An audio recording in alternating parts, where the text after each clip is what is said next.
Audi just dropped a supercar out of nowhere. 1,000 horsepower, 10,000 RPM, Audi Nuvolari. Pretty cool name. I feel like the Nuvolari, sounds like it's out of a sci-fi movie or something like that. I like it. Nuvolari. It's different too. Obviously, Audi's most recent supercar, the Audi R8, has been like a staple for the brand for the last 15 years or so. I mean, actually a little more than that. But they did discontinue it in 2023. I believe was the last year they actually made any models.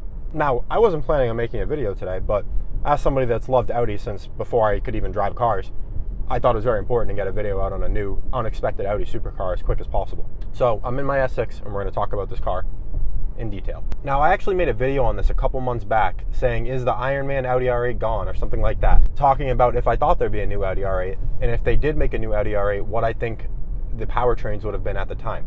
And I did predict this. This was one of my predictions, so, follow me.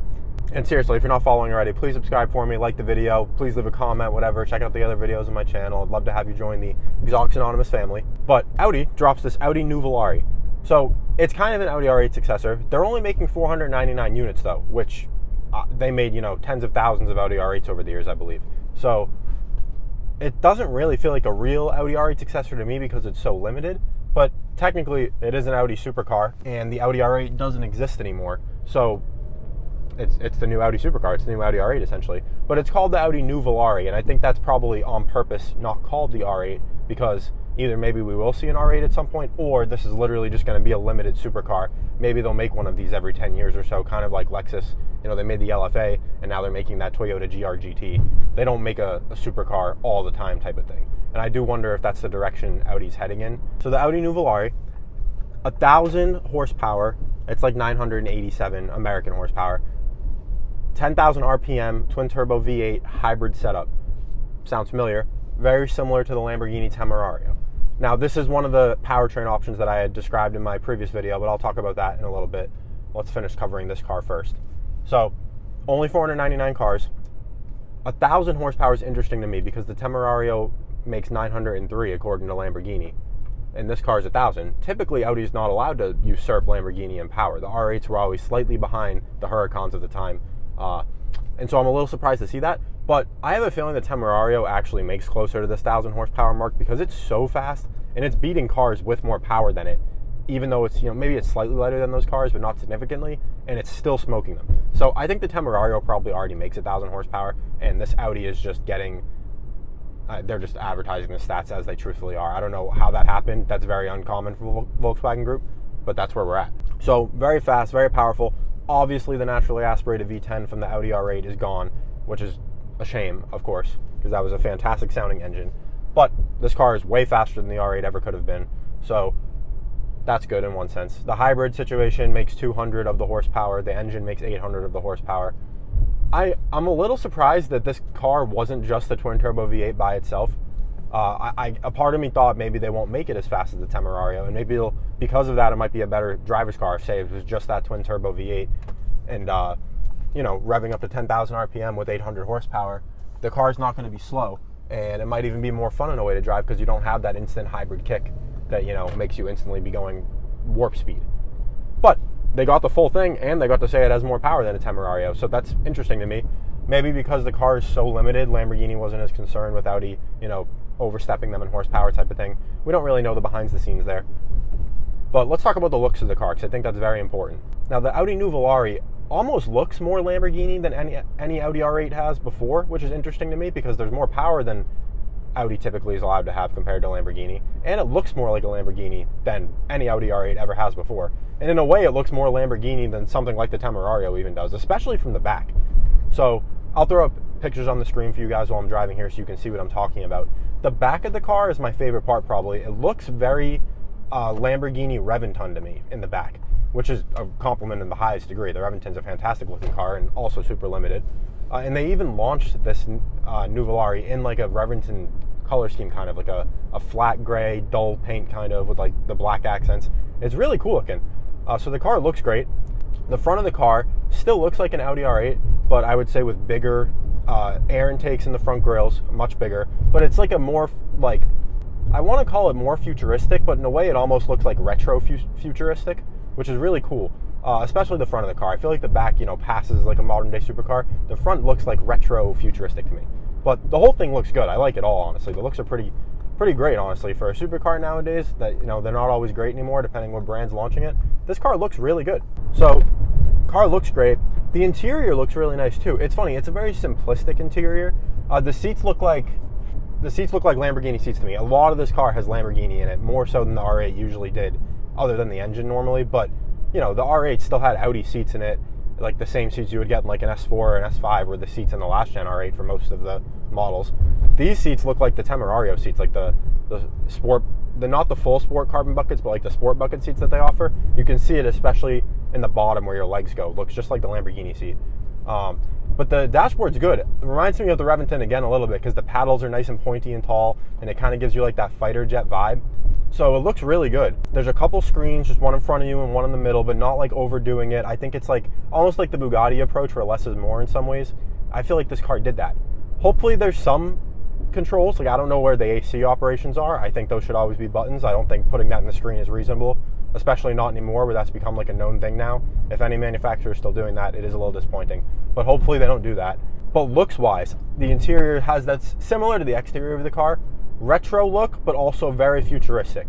Almost like a Blade Runner type vibe, where it's like a utopian or dystopian vibe to the car. Which the car matches, the interior and exterior match each other perfectly. I think they did a great job designing this. Whoever designed the car did a really good job. It does look a lot like a concept car they showed a little while ago, and I'm almost surprised like how much the production version looks like the concept. Because that's not always the case. Usually the production car isn't as crazy as the concept most of the time, I would say.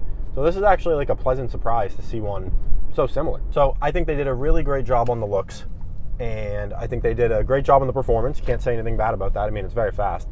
From a purist perspective, maybe it would have been more fun with just a twin turbo V8, no hybrid, make the car a little lighter, make it, different from the Temerario, because for all intents and purposes, this is going to drive a lot like the Lamborghini, I would imagine. And there's so many sound restrictions now that it's kind of hard for the cars to sound good nowadays. So I think this car is going to be very similar to a Temerario in a lot of ways, which is good and bad. I mean, Temerario is very fast and very, well balanced and everything, but the R8's not going to feel unique at all, really. Not that the R8 ever felt super different from a Huracan, especially, the last 10 years or so, there really wasn't much of a difference at all. Maybe there was a little more of a difference when it was like R8 and Gallardo, but this Nuvolari and the Temerario share a lot. You could tell it shares a lot. I'm almost surprised how much it shares, even for Audi and Volkswagen Group, but not necessarily a bad thing, just that's part sharing and all that stuff is there. Now, at the beginning of the video, I mentioned that I did make a video about my predictions on if we'd see a new Audi R8 a few months back. And in that video, I basically said there'd be 3 powertrain options. Either a twin-turbo V8 by itself, a hybrid twin-turbo V6 taken from the Porsche system that they're now using in the new 992.2 Turbo S. I figured maybe Audi would end up with that, downsize it a little from the Temerario's twin-turbo V8 so it's not the exact same powertrain, and make the R8 a little cheaper or something. I thought they'd go that route. That was another option. And the third option was what we ended up getting, the Temerario powertrain, twin-turbo V8 hybrid setup. I believe I said the most likely one would be the Temerario powertrain, just because that's typically how it's gone. Whatever the Lamborghini is what the Audi's been for quite some time. But even in that video, I said it's iffy on if we're going to get one, because Audi kind of said that they hadn't sold super well, especially towards the end of the production run, and I think it had served as a halo car for them, 15 years ago and made Audi what it is today, but they didn't necessarily need it anymore. But I thought that was a shame, because as an Audi enthusiast, the R8's, my favorite thing they've ever made pretty much. So it'd be a shame for Audi not to have an R8 in the lineup. So what we've got is now the Nuvolari, 499 units. It's impressive. I like it a lot. I'd love to drive one. Audi, if you're watching and you want to reward a fellow Audi owner, a loyal Audi owner, get me in one of those, please. But it's very limited production. Only 499 cars is not a lot anymore. I mean, Ferrari makes double that on their special cars now, like the SF90XX. I think the coupes had 900 on their own, not even counting the Spiders. So 499 is very limited. The final version of the V10 Audi R8 was the R8 GT, and I believe that had 350 units for the whole world. So this is only slightly more available than that, and it's like a whole new car, kind of. So Audi's definitely going for the exclusive route with this. I don't know if there'll be a convertible. No one really knows anything about this car yet. It'd be another probably 499 units, bringing it to 1,000 total, which really still isn't a lot for coupe and convertible. So it's exciting. I'm a little upset that there's not like a more readily available one, because the prices on these are probably going to be high to begin with. and they're probably going to stay high for a long time since it's so limited. So Audi R8s aren't, you know, they're not 500 grand or something like that. Like, they're semi-affordable if you work hard in life and do well and all that. But this car, I feel like, is going to be a very expensive car. You're going to have to do very well to afford one. So hopefully this isn't the only supercar that Audi's going to make. Hopefully there'll be more. If I had to guess right now, I feel like it's going to be Audi's going to start doing more the, you know, they'll bring out a supercar every now and then thing, but it's not going to be a guaranteed, you know, we had the R8 consistently from 2008 to 2023. I don't know if it's going to be like that anymore. At least not for a while. The numbers are just too limited on this car to bet that there's going to be another one consistently. So I'm glad we got it. I think Audi did a great job. Hopefully it helps the brand kind of get back on track, because some of their models lately have been getting a little criticized, but I love what they're doing. I mean, I know there's an RS6 sedan coming, which I'm excited about, as you can imagine, in my S6. Hopefully they resolve some of the screens and buttons and stuff before that car launches. Please make an opening sunroof, Audi, if you haven't done that yet in the plans for that car. And I'm glad we got a new Audi supercar. Nothing negative to say about it, really. It's one of the few supercars that have came out recently that I think is, you know, if there's 100% the score, I think it's 95% good. It's a little limited, and it's not really that different from Temerario or the only gripes, but those aren't big gripes. So great job, Audi. I hope you guys enjoy this Exotics Anonymous video. I am going to be doing a lot more Audi themed videos, because there's a lot of Audi news happening right now, which is great if you're an Audi fan. So stay tuned, subscribe, make sure you check those out, turn those notifications on, like the video for me, comment, and I hope to see you in the next Exotics Anonymous video. Have a good one.